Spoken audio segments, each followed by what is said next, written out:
Hi, everybody. I'm Isidore Angel. I'm a writer and translator. I was born in Bulgaria and I live and work and write in Chicago.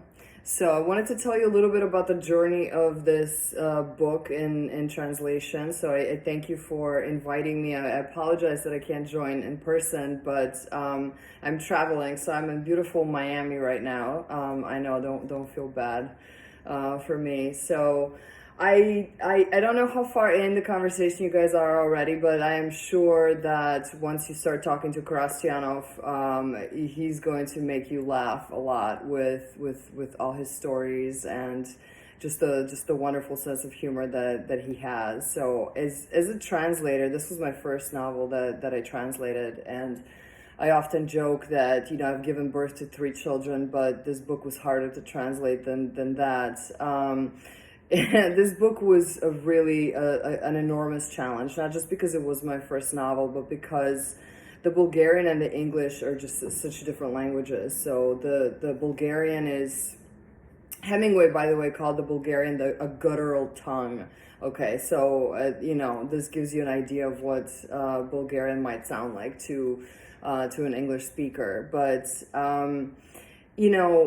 Karastianov wrote this entire book in the inferential mood, which is this sort of crazy mood where things are alleged to have occurred, but the teller of the story is admitting to you while he's telling you that he wasn't there to witness the event. Because it's a historical fiction novel, it's perfect for that, because Karastianov wasn't there, So everything is sort of, it has this sort of an air of something that was alleged to have happened. So this colors the novel in Bulgarian in a really unique way, and it's really difficult and pretty impossible to do it in English because the inferential mood doesn't exist in English. So you have to just pick and choose.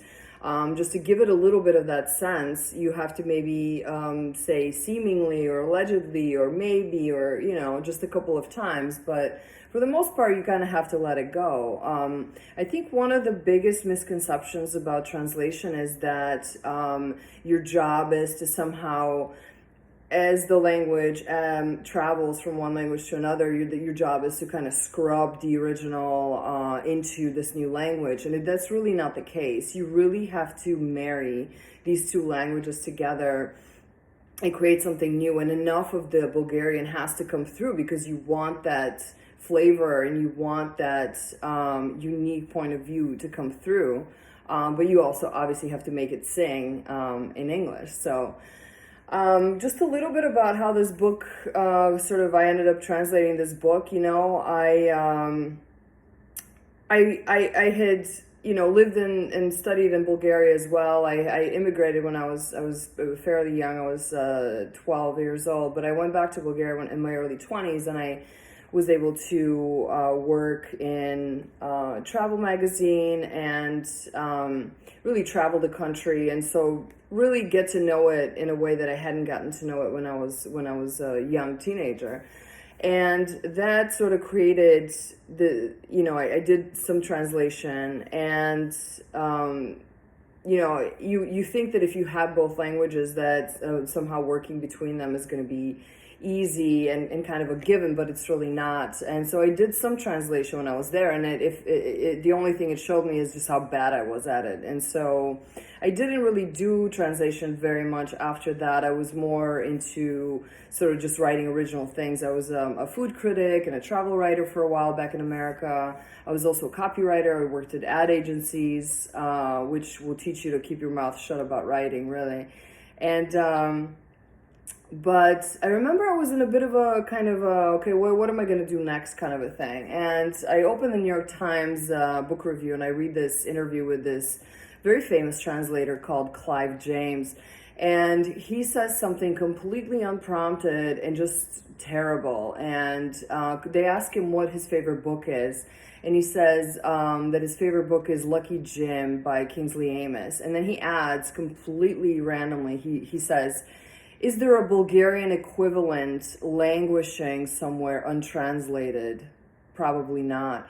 And when I read that, it just it made me, I was infuriated, and I said, okay, I feel like I have a calling. I feel like there is something for me to do in this space. I read maybe half a page of this book, and I knew that it was just absolutely brilliant. It was like a bestseller in Bulgaria when it came out. It's on third or fourth printing, and being a bestseller in Bulgaria is pretty difficult because so much of the literature that's there is imported. So it's translated literature from everywhere. So once I met Karastianov, it was just love at first sight. It was just incredible. I met him in Bulgaria first. We were both taking part at Elizabeth Kostova's Foundation's seminars and in Sofia, and just hanging out with him and speaking with him. And he was always unbelievably generous with everything, with his time, with his knowledge, with trusting me with this book, which was my first book. It was his 30th, so I mean the difference between us is astounding. And he, I feel like he could teach more contemporary writers a thing or two, because writers are sort of very like possessive of their work and everything, and to give your work to a translator is something that requires a bit of a leap of faith. You don't know this person. Karastianov doesn't speak English, so he had to trust me. He really had to trust me with this. But he was so incredibly generous, and he said, I trust you completely. Ask me, I'm available to. He's extremely online. He's very good at responding sort of within minutes to any question you might have. And he said, you are the co-author of this. The English is yours. It's something you created from something that was mine, but it is yours. So in that respect, he really is ahead of his time. He loved the fact that my name's on the cover of the book, and he loved the fact that I was kind of the English language ambassador of this work, and he really trusted me implicitly. And one of the greatest sort of things that happened is, I won this residency my first residency to sort of start the work on this book was with the Elizabeth Kostova Foundation and Open Letter in New York. But the second residency we got was with Art Omai in upstate New York. And which meant that Karastianov got to fly over from Bulgaria to New York, and we got to work together on this book for 10 days in this beautiful country house with all these other writers and translators.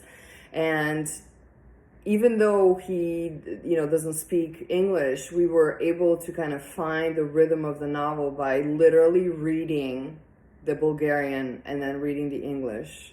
And I'm sure we made a lot of people mad because we're just sitting there reading our books out loud, essentially. But it was necessary so that we could find the rhythm. So, it was an incredible experience. I'm very grateful. And because of the dialogue that Karastianov and I had, he added something to this book which wasn't in the original, which he added an entire epilogue and an entire afterword. So it just goes to show that a book, even if it's printed, it's still a living, breathing thing, and you can still add on to it. You can still create something new in it. So, yes, Karastianov, you're amazing. Love you. Thank you all, and I hope this was useful. Again, I'm sorry I couldn't be there, but hopefully you got a little bit of an insight into the process.